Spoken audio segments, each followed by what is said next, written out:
Okay, so there are a lot of people who pick a certain family of manuscripts and they just assume the superiority of those manuscripts. They will say, I like the Byzantine manuscripts, or I like the Alexandrian manuscripts, or I like the ones that are from Rome. And they usually will also tell a story of why they think certain manuscript families got corrupted. So what they do is they just prefer one family of manuscripts. So whenever there's a variant reading, what I mean by variant reading is when uh, two different texts, textual traditions that come to us have a variance. There's a difference, and you need to think which one is authentic. That's what you're asking. Which one should we choose? And what some people have done, this is common, is they just decide which family of manuscripts is superior. And then they just, whatever reading, what the family of manuscripts that they deem to be superior, whatever reading that is, they take that as the superior one. So they say the translations that are based upon those manuscripts from either the Byzantium or from Alexandria, from Rome, those are the ones that we're going to take. So they just make a blanket decision on which family of manuscripts they go with. And certain translations, like the King James Version, would be based upon one particular family of manuscripts. Now, the thing is since the King James Version came out in 1611, there have been many, many, many more manuscripts that have been discovered. A tremendous number of manuscripts that have been discovered. So we have more and more variant readings, but the way that you should actually go about deciding this thing, in my opinion, is if you look, now that we have all these manuscripts, you can look and notice certain typical ways in which copyists make an error. So if you get back into the history of it, and you begin to think, there are typical ways in which people make a copyist error. So for example, some of the typical ways, have you ever had it where you're reading, say you're reading a line, you're just reading, and when the next line of print actually begins with the same words as the line above, when your eye goes back to that, it sees it as familiar and thinks it's already read it, and then you skip down one more line, so you actually miss out a line. It commonly happens. So a lot of times what will happen is that's a typical copyist error. When that'll happen to your eye, so whenever there's a repetition of words, they think they've already got it, so then they skip a little bit and leave a little out. So that's just a typical way that a mistake would be made. And there are lots of common ways. For example, a lot of the copyists early on, a lot of the monks in the Middle Ages, they memorized the Gospel of Matthew. That was just that was the one that they had memorized. Now, when they're copying the different Gospels, there are a lot of Gospels that are very, very close. They're very, very parallel, but they're a little different. Mark and Luke are sometimes a little different from Matthew, but close. So, for example, in one you have "Blessed are the poor" from the Sermon on the Mount, and another you have "Blessed are the poor in spirit." Okay, but if you're copying the one, and you're actually have memorized something that's very, very close, but not exact, you can assimilate Matthew, what you've memorized, into Mark that you're copying. And that was just a common way that these sorts of errors would result. So what I'm suggesting is when you have a variant reading, what you do is you see if you can come up with some sort of really plausible theory of how that different reading might have occurred. Is there something extra that was either there or supplied when it wasn't there? Is there something that got left out that was there originally and then just came to be left out? These sorts of things. So if you develop a theory that's very, very likely as to way that the error crept in, then you can see what you're almost sure the original was. Because they go, oh yeah, that's a classic error. It's a classic error. But what that does is that means that you're not always necessarily preferring one family of manuscripts over another, or the other over the one, but you're dealing with all of the variant readings on an individual basis. You're coming up with a very careful theory about how that copyist error might have come in, so you're pretty confident about what the original is. And sometimes one manuscript might have what you think is the right reading, and other times another. So that's what's called a rational eclecticist. A rational eclecticist. Eclectic in the sense that you're picking and choosing from different ones. Oh, on this reading, I think this manuscript did better. On that one, so it's eclectic. Pulls different manuscripts together to produce the best one. But a rational eclecticist, you're not just picking them at random.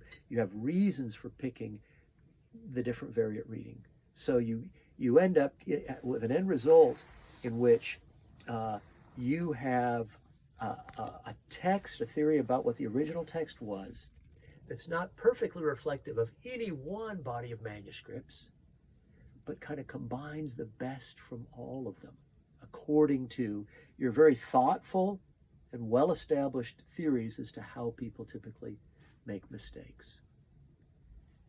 So a lot of times there are typical ways in which people make mistakes about things, and you just notice those. How do people get into most accidents? Well, when they're changing lanes, they never look in their blind side. It's classic. It's classic. That's likely. So you just see patterns. So when you see a big gouge on the side of one car, you think, oh, it's probably this, and it probably was. So that's kind of how you do this. So instead of just picking, say the King James is saying this is superior to any time the King James Bible diverges from any other modern translations, this is always superior. I would want to say not necessarily. Neither would I want to pick some other ancient translation or translation that's based upon some single family of manuscripts and say it's always better than the King James. What I would want to do is I would want to find all the variant readings and deal with them one at a time and discern which readings do I think are best. Sometimes you go with one, sometimes you go with the other. The other thing is the King James, 1611, we've discovered so many more manuscripts since then. And we've got, 400 more years worth of discovery of manuscripts. So we're able, on the basis of all these other manuscripts, to compare and contrast and to decide these things much more thoroughly now, with much more confidence now. So you don't want to just freeze the progress in 1611. You want to still allow for the other progress that's been made. And some of the best work that's being done right now, actually in some of the work's being done in Cambridge by some friends of mine, they're going into such detail that they're looking at the individual copyists and saying what tend to be the kind of mistakes that they often make. And oh, that's typical of this guy. This guy typically doesn't look in his, he never uses his blinker. He never looks at, that's classic. Or this guy keeps misspelling this word. And so that's how, and in the Greek, a lot of times when they would copy manuscripts, typically the way that they would do it is someone would be reading from the original or whatever manuscript that they had that they were reproducing, and they would read it out loud, a phrase at a time, and then there would be copyists who would listen, and then they would copy down. So it's not just a matter of looking always. Sometimes it was a matter of hearing. And there's some words, homonyms, that sound the same, but are different words. Sometimes could be slightly different tenses in the Greek that sound the same, different things. So some of the things you realize, oh, of course, they heard it as that and thought it was that. But no, we realize from the context, from other things, it was actually this. So we understand why that mistake was made. And most of these things, when we talk about variant readings, most of them are obvious. If you have the Constitution. And it says, all these manuscripts say, we the people, we the people, we the people hold these truths to be self-evident, we the people. And then you come across one that says, we the purple. You don't have to be a brain surgeon to figure these things out. And that's the way the vast majority of these things are. So that's just, that's the first couple of thoughts on manuscript stuff. So there is benefit to still reading the NIV or NAV.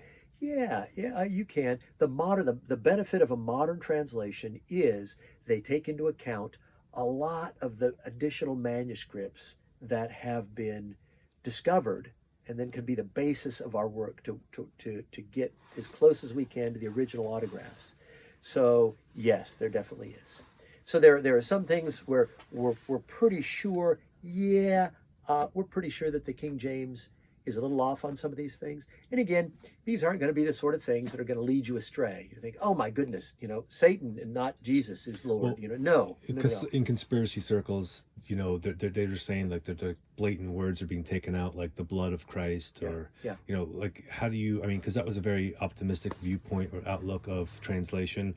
What do you say to those kind of groups that that blatantly think that the 1611 version is the most holy or the most? Yeah, well, when you have different translators, so remember we're talking about a couple things when we are, first of all, trying to establish the purest Greek text that we have in the New Testament. And that has to do with these sorts of copying issues. When there are variant readings, we have two different readings of the Greek original on something or phrases or what have you. I was talking about sorting those things out. Okay.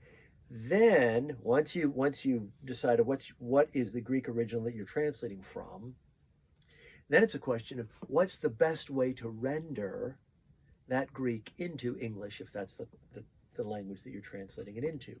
And yes, you're right. Sometimes there are translators that are coming with a certain theological bias, and they're going to tend in certain directions. And so that is true, and you will see that. The earliest RSV, Revised Standard Version, ran into a lot of criticism because they would translate words like hilasmos with the word expiation instead of propitiation. And people thought, oh, expiation, well, that just kind of means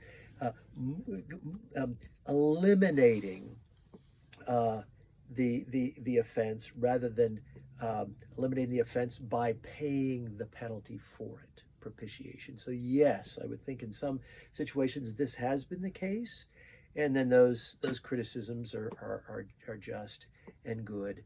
So there are always going to be theological frameworks that people are coming from, but on the whole, if you don't have the Greek to go back and look at these things, one of the things that can be helpful to do is you can pick up several different English translations and notice at places where there is some sort of divergence, then you can be more attentive to these things and realize, okay, maybe there is some sort of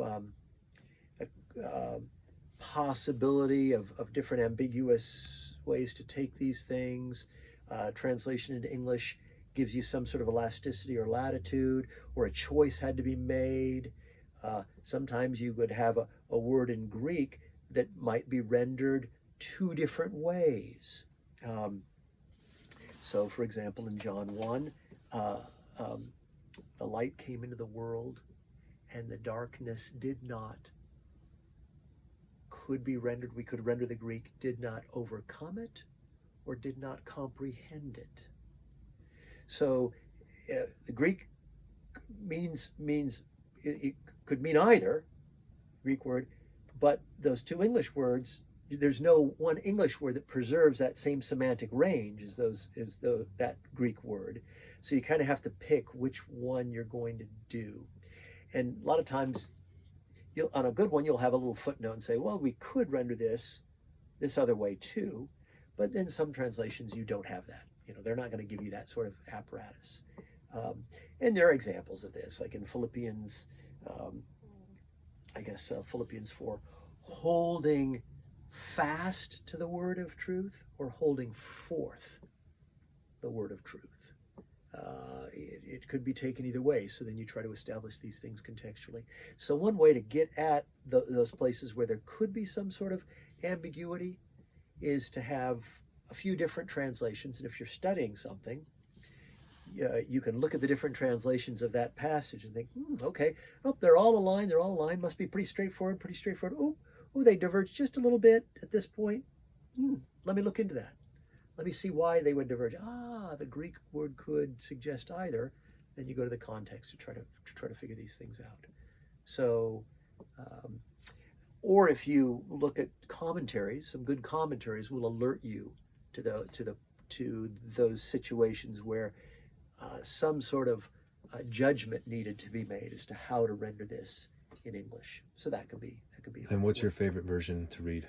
So, to read, I like the ESV. It's a modern one, and it reads a little bit more smoothly. Before that, I had used the New American Standard Bible, which is maybe a little bit more literalistic, a good study Bible, but it's a little bit wooden.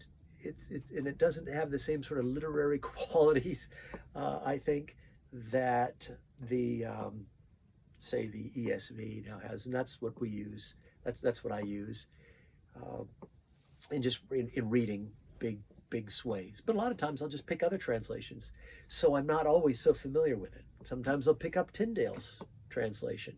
Sometimes I'll go back and read King James or different ones, and there's so many different translations you can do. Sometimes I'll do it in another language, read it in German, and just so the newness, there'll be a freshness that'll hit you because you're not so familiar with the text. So obviously this is your field of study, John. What would you say to those out there that are watching this video that are completely against the Bible in general, in terms of as an authoritative script? A very different question. I guess I would. I could imagine why people might think, good heavens, why would we take as an authority this ancient text that comes from distant cultures, very different from ours, that on the face of things strike us as very odd, maybe very patriarchal, maybe the notions that they seem to diverge in their description of natural phenomenon and origins and things from what we take to be the best science currently. Some would say that they are misogynist. They seem to, these texts seem to support things that we would take exception to. They're socially regressive, these sorts of things. So I get why a lot of people would say you can't be serious, that you would try to base your life upon these things. And I guess what I would want to do first is the Gospels are a historically sound way to get at this incredible person of Jesus. And that's, I think, where to begin. What do you make of Jesus? And the challenge of Jesus is, I think any honest reader will discover as they go through the Gospels, that Jesus combines in his person the most credible of person with the most incredible claims. On the one hand, people take him as the apogee, the height of great insight. His character is shimmering. My daughter is taking a class in positive psychology, and one of the professors said, my goodness, this character, Jesus, seems to be the most psychologically healthy person I've ever encountered in literature. And so you've got this remarkable person, but he makes the most incredible claims. And that's the challenge of Jesus. Are we willing to come to believe something absolutely incredible? Or will we disbelieve a very credible person? So I think that becomes the challenge. And once we go and we grapple with Jesus, as he begins to emerge as someone whom we would identify as a guiding light for us, here is someone who I would follow. Here is someone who is authoritative. And then we see how the Bible functioned for him. That's how it takes on this sort of determinative importance for a lot of people. It's because of the place of Jesus in their lives that the scripture takes on a significant place. So that's what I would do. I guess I would initially want to understand that this seems really, really implausible, and say, don't start with that. Start with, what do they make of Jesus? What do they make of Jesus? So I guess that's probably where I would go for something like that. Yeah. Cool. Well, thank you, John. Yeah.